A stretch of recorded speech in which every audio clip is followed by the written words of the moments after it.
Berlin's Potsdamer Platz. This place was supposed to transform the city into a business metropolis. Today, it's known for being empty. Capital cities are usually economic driving forces. But Berlin stands out. Have a look at this. If you take Sofia out of Bulgaria, the country's GDP per capita would shrink by almost 30%. Take Paris out of France, and its GDP would dip 15%. But let's have a look at Berlin. Take Berlin out of Germany, and its GDP essentially wouldn't change. But why? Part of it, as you might have guessed, is its history. But there is more to it. Berlin has a complicated relationship with capitalism. In this episode, we will take a look at the unorthodox economics of Berlin through the eyes of its residents. The idea to live in a communal household with 20 people, it was kind of like an utopian fantasy. It was actually the tourists who saved the city from its bankruptcy. The street currency of Berlin is changing a little bit from inspiration to more, financial terms, to more what can you afford to do? That's all coming up on Business Beyond.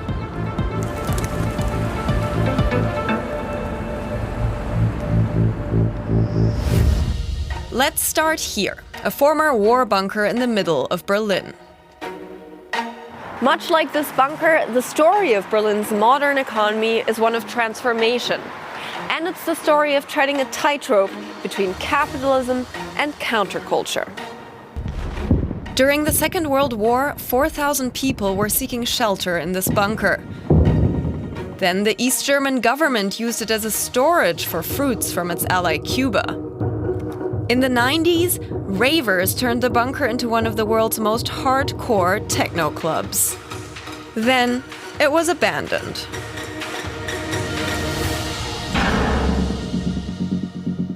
In 2003, Karen Boros and her husband bought the bunker and turned it into a private art museum. It's quite incredible to be able to buy a bunker. In the beginning, we thought, the history is, of course, very dark and tragic. But at the same time, this building, was looking for transformation. To understand Berlin's economics today, we have to look at its history. Berlin wasn't always broke. In 1920, it was booming. It was the world's third largest city after New York and London, and one of Europe's most modern metropoles. People were flocking to Berlin for work. German industry giants like Siemens, AEG, and Borsig were all founded here.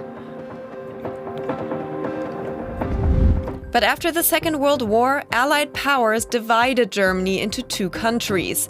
And that split cut straight through Berlin. One part became the new capital of Soviet-controlled East Germany, the other remained in the democratic West.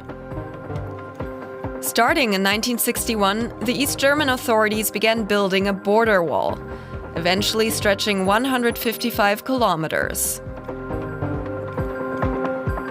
Many West Berlin companies decided to leave the city because it was just not secure. It was actually the moment that major companies like Siemens decided to go to Bavaria. Berlin lost its economic might. Banks settled in Frankfurt, industry in southern Germany, and publishing houses in Hamburg. So half of the household of West Berlin was actually subsidies from West Germany. In East Berlin, we had the capital of East Germany, which was economically bankrupt. Then, in 1989, the Berlin Wall came down, and the city was one again.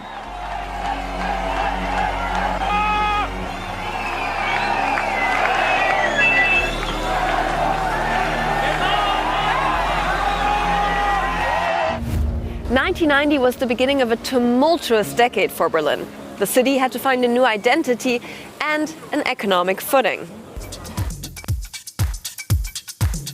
There were expectations that Berlin would get an enormous influence in Europe at that time. There were expectations that the city would attract millions of people to come to the city. Some people thought Berlin would reach 4 million inhabitants, 5 million inhabitants, maybe even 6 million within 10 years or so.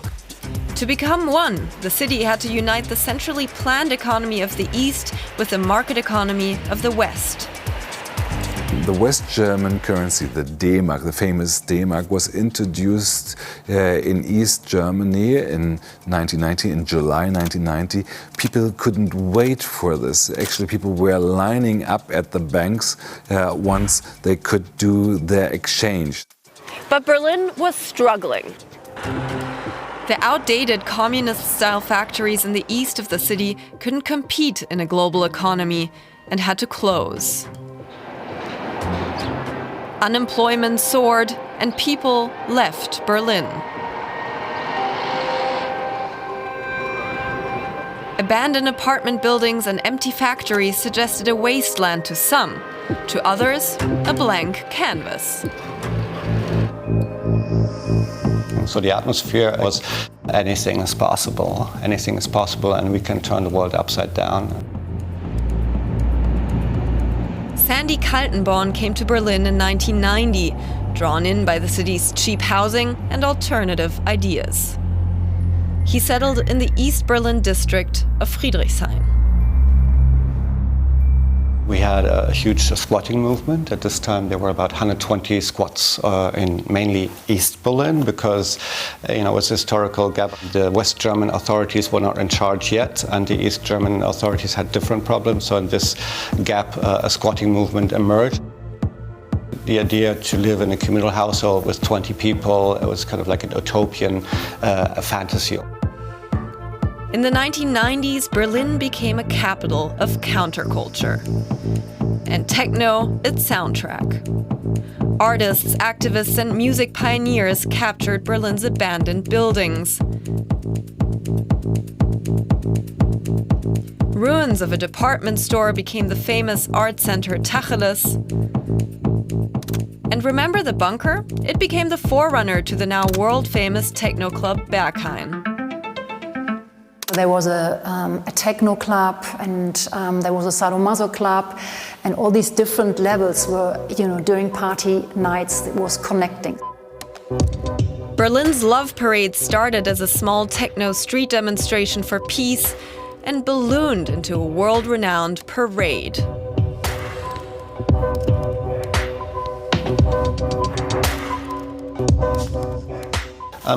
At that time in the early 90s, I would mainly move in these alternative networks, which mean that our food would come from collectives. They would, we have collaborations with farmers on the countryside. They would bring their food boxes, and I mentioned the cultural venues we had, and they were collectively run. So it was a network where you can survive with very little money. And it's not really about the money. It's about the resources if you don't have to spend so much money, right? So it's really, if you don't have to pay 1,000 euros for rent or more, this gives you a lot of freedom in your daily life. And that was kind of like the vision. But this wasn't the only future vision of Berlin at the time.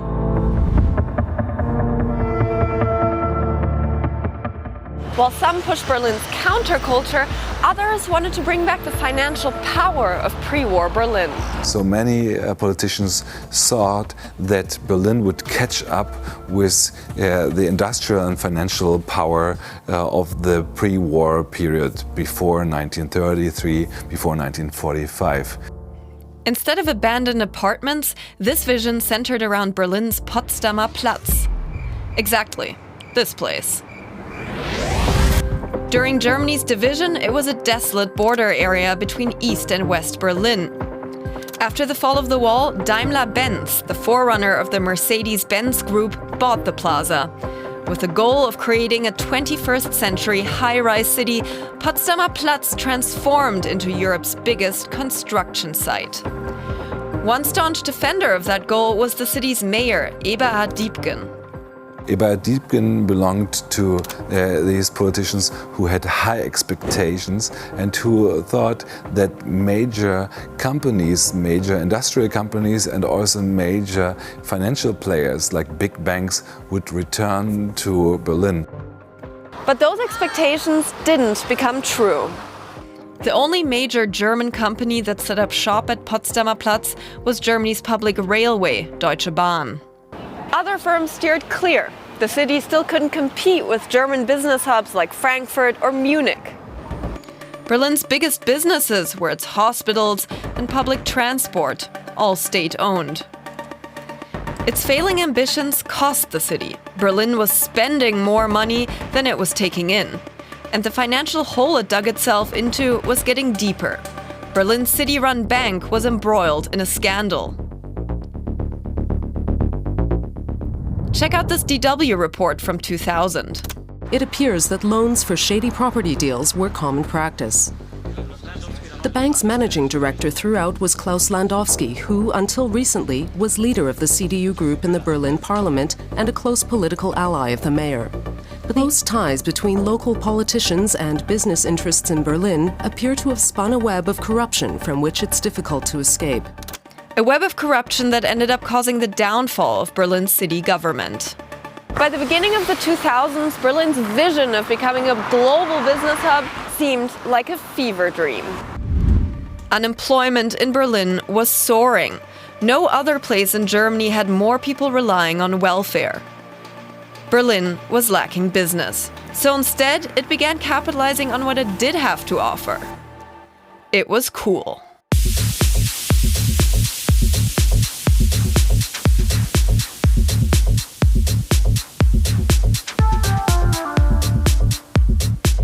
In 2003, Berlin's new mayor, Klaus Wowereit, coined the city's slogan. He declared Berlin poor, but sexy. We were laughing about the slogan when he put it out in the first time, but I think it was very visionary of Mr. Wowereit to understand that this poorness or the low cost, low income has an economic potential, right? It's very attractive.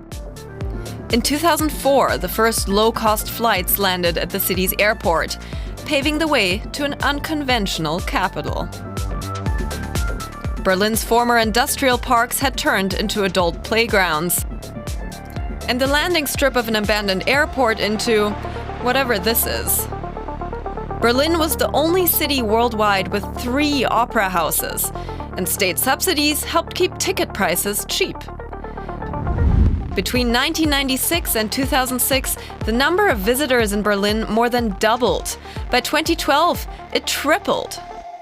It was actually the tourists who saved the city from its bankruptcy. When these tourists came to Berlin, they noticed an interesting city with many clubs, many museums, with low alcohol prices, with this sense of liberty, also sexual liberty, which also attracted many people to come and maybe also to live in Berlin. Can Bulak was one of the people drawn in by Berlin's cool. He moved to Berlin wanting to play in techno clubs. Now he's working as a composer and pianist, mixing the electronic sounds of Berlin with classical music. Living in Berlin as an artist is looking forward, having a vector that is progressing always. When Kahn came to Berlin, he encountered a city unlike any other. There, the main currency is how inspiring are you? Are you an inspiring person to have at the table? Are you bringing passion to the table? That's key in Berlin, that you can radiate a certain inspiration, and that will open you more doors than just having a certain wealth.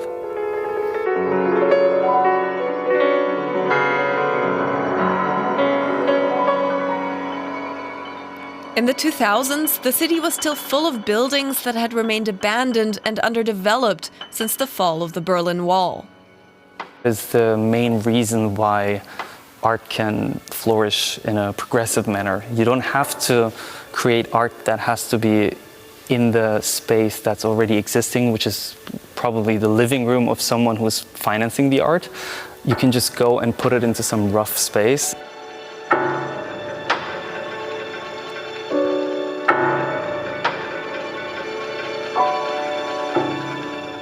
Berlin's rough spaces brought inspiration to the city, and eventually they also delivered the long-awaited investment boom.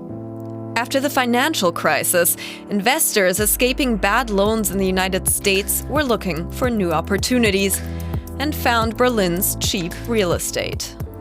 Berlin was considered to be as a city where there was a huge gap between the rents that people paid and what you could actually demand for such apartments in other cities.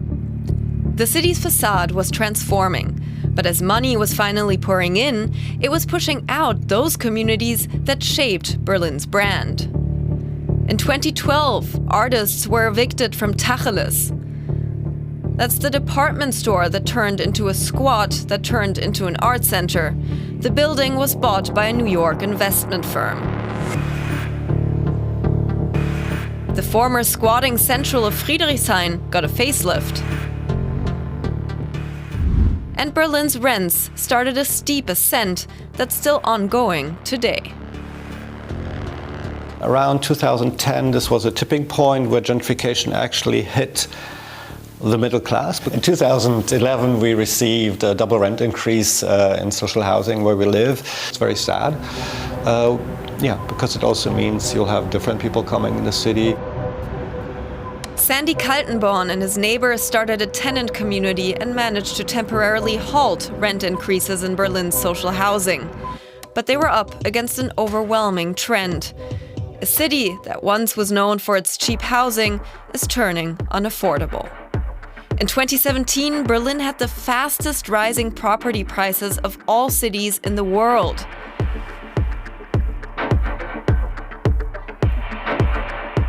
And the crisis is also hitting Berlin's techno heart.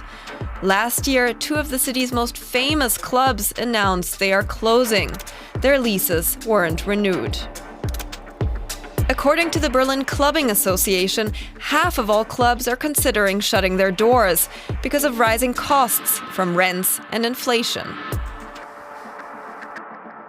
Something of the soul is being lost in these days, or if you want, so being sold to a market interest. But the 2010s also created new opportunities. While rents were rising, so was Berlin's GDP. Starting in 2014, its growth was outpacing the national average. By 2018, it was triple that of Germany. We're no longer all running around in flip-flops and broken jeans and living in houses that don't have good plumbing. Kati Ernst co-founded Germany's first company to produce period underwear in 2018. At the time, she was part of a growing trend. Berlin was turning into Germany's startup hub. I'm absolutely convinced that if I had lived somewhere else, because I lived in Berlin prior to finding the company, this company wouldn't exist. There was so many things that made it possible from here. Besides the network, there were startup prizes that we won where we got cash or recognition from the town because it fosters this kind of thing. It was fairly cheap to rent an office space at the beginning. So there were so many things that made it a fantastic place to found our company. Today, more startups are founded in Berlin than in any other German city. Businesses like Zalando, HelloFresh, and Delivery Hero were born here and grew into international companies. The city wasn't really shaped by business. It was very much shaped by politics, by art, and that kind of thing. Slowly but surely, because the startups that are here are growing so much, it's becoming more of a business hub. More than 3 decades after the fall of the wall, it seems fair to say that Berlin is no longer a city in flux between capitalism and counterculture. Its cheap real estate and reputation have become its economic engines. But where does that leave Berlin for the coming decade? Despite its new growth, Berlin's mountain of municipal debt still stands. And remember this from the beginning? Berlin's economic might is still relatively meager. Also because it's competing with Germany's many other economic centers. This year, the city's conservative government slashed Berlin's culture funding to save money. Some of Kahn's performances were cancelled because of the cuts. The street currency of Berlin is changing a little bit from inspiration to more, financial terms, to more what can you afford, what can you afford to do. The techno club where Kahn started his career is among those who will be closing. He worries that Berlin is losing what made it exceptional. If Berlin is not poor anymore, can it still be sexy? I'm pretty sure that's the challenge of our decade. A look at Berlin's economic history provides a lot of answers on the city Berlin is today. But one question remains: what direction is Berlin headed in? That's the end of this episode. If you enjoyed it, check out one of our other videos, like our latest explainer on Trump's economic plan.